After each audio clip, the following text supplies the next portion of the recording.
চাল কুমড়োর খোসা দিয়ে যে এত মজাদার আর ইউনিক একটা রেসিপি হয় এটা আমার আগে জানা ছিল না। আর এতটাই টেস্টি হয়। নমস্কার বন্ধুরা, সবাই কেমন আছো? আশা করি সবাই ভালো আছো। আমার পল্লী জননী কুক সেন্টারে নতুন একটা পর্ব দেখার জন্য সবাইকে জানাই স্বাগতম।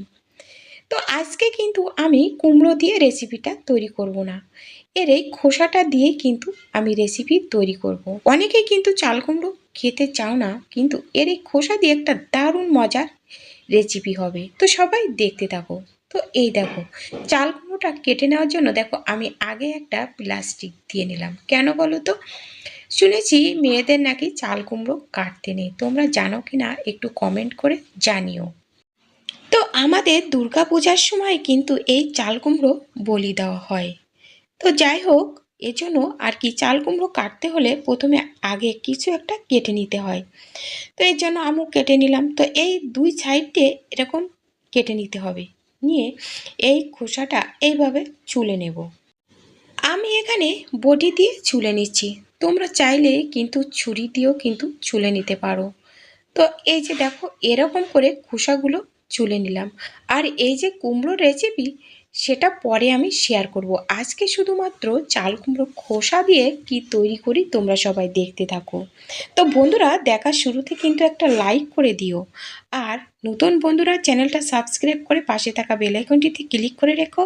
তাহলে পরবর্তী ভিডিও আপলোড হলে নোটিফিকেশন পেয়ে যাবে। আর পেয়ে যাবে সুন্দর সুন্দর ভিডিও, অজানা অনেক টিপস। তো এই যে দেখো, আমি খোসাগুলো ছুলে নিয়েছি। তো এখন এই খোসাগুলো ভালো করে ধুয়ে নিয়েছি। অবশ্য কুমড়ো কিন্তু আস্ত থাকতে আমি ধুয়ে নিয়েছি একবার। তো এই খোসার ভিতরে দেখো এখন দিয়ে দিলাম একটু লবণ। লবণটা দিয়ে এইভাবে মাখাতে হবে। তো মাখায়ে এবার কিছু সময় রেস্টে রেখে দিতে হবে। তো 10 মিনিট রেস্টে রাখলে দেখো এরকম নরম হয়ে যাবে।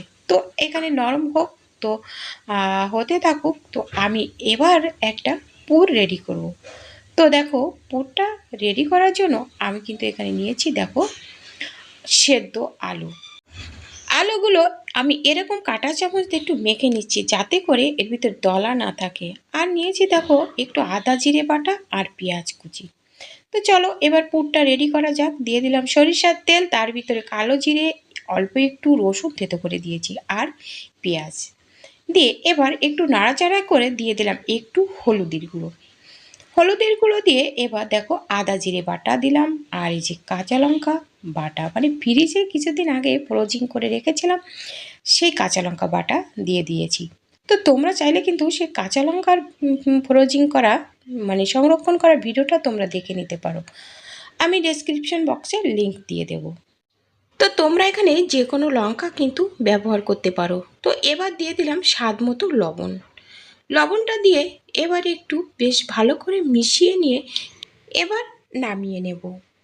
তো এই যে দেখো নামিয়ে নিয়েছি। তো এবার দেখো একটা ব্যাটার রেডি করার জন্য দিয়ে দিলাম 4 চামচ মতো বেসন আর 4 চামচ মতো দিয়ে দিলাম চালের গুঁড়ো। চালের গুঁড়োটা দিলে একটু মচমচা হবে। তো এবার দিয়ে দিলাম স্বাদ মতো লবণ, দিয়ে দিলাম হলুদের গুঁড়ো একটু, আর একটু শুকনো লঙ্কার গুঁড়ো, আর দিয়ে দিলাম ধনে গুঁড়ো, জিরে গুঁড়ো, আর এই যে একটু গরম মশলা গুঁড়ো, আর দিয়ে দিলাম সামান্য একটু আমচুর পাউডার।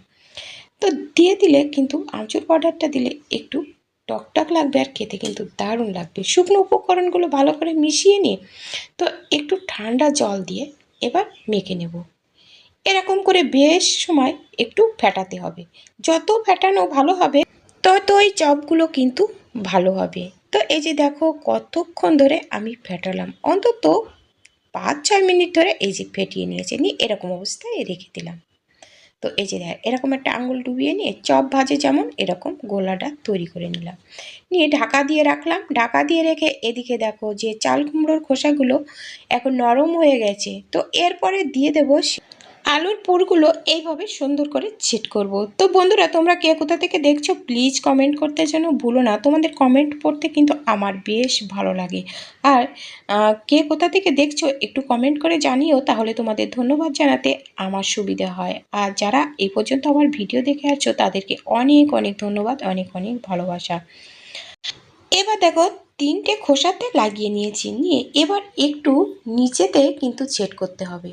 একেবারে মুখে মুখে সমান করে কিন্তু চেট করলে হবে না, একটার পরে একটা দিয়ে চেট করে নিতে হবে।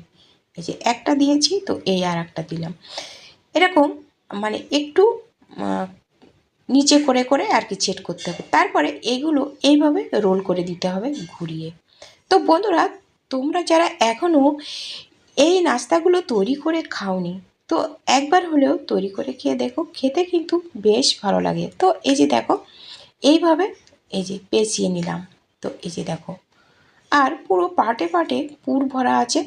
আর এই যে দেখো, এভাবে একটু করে দিলে এর ওই ডিজাইনগুলো না দেখা যাবে। এই যে দেখো, তো দেখো সবগুলো আমি একইভাবে কিন্তু তৈরি করে নেব। তো সবগুলো এই যে তৈরি করে নিয়েছি। তো বন্ধুরা চলো এবার ভেজে নেব। তার জন্য গ্যাসের কড়াইতে এই যে সাদা তেল দিয়ে দিলাম। তেলটা একটু গরম করে নেব, খুব বেশি গরম করা লাগবে না। আর এই গোলাটা কিন্তু আর একটু ফেটিয়ে নেব চামচ দিয়ে। চামচ দিয়ে ফেটানোর পরে এর ভিতরে, গোলার ভিতরে এভাবে দিয়ে চামচ দিয়ে দেখো এর উপরে তুলে দিচ্ছি। তো এই যে দেখো চামচে করে এবার ওই তেলের ভিতরে দিয়ে দেব। তেলটা খুব বেশি গরম করা লাগবে না, মিডিয়াম গরম হলে কিন্তু হবে। যদি বেশি গরম হয় তাহলে কিন্তু পুড়ে যাবে, নিচের দিক থেকে লেগে যাবে। তো এই যে দেখো আমি একে একে তিনটে তো দিয়ে দিলাম। দিয়ে এই তিনটে একটু অপেক্ষা করার পরে এই যে দেখো নিচের পাশ তো শক্ত হয়ে গেছে, প্রথম যেটা দিয়েছিলাম সেটা একটু বেশি কড়া হয়ে গেছে। তো আর এপাশে কিন্তু আরও একটা দিয়ে দিলাম। এই যে দেখো এভাবে দিয়ে তো এবার উল্টো পাল্টা করে ভেজে নেব। তো বন্ধুরা, আজকের ভিডিওটা কেমন লেগেছে জানাতে কিন্তু ভুলো না। একটা লাইক দিতে ভুলে গেলে একটা লাইক করে দিও, পারলে বন্ধুদের সাথে শেয়ার করো। তো বন্ধুরা, এই যে দেখো কত সুন্দর হয়েছে, তোমরা একবার হলো এভাবে তৈরি করে খেও। তো আর এইগুলো কিন্তু ভেজে নিতে হবে একেবারে মিডিয়াম আছে, তাহলে ভিতরে আর কাঁচা থাকবে না। তো বন্ধুরা দেখো কত সুন্দর হয়েছে। তো এবার নামিয়ে নেব। তো দেখা হবে পরবর্তী ভিডিওতে, ততক্ষণে তোমরা ভালো থেকো, সুস্থ থেকো। নমস্কার বন্ধুরা।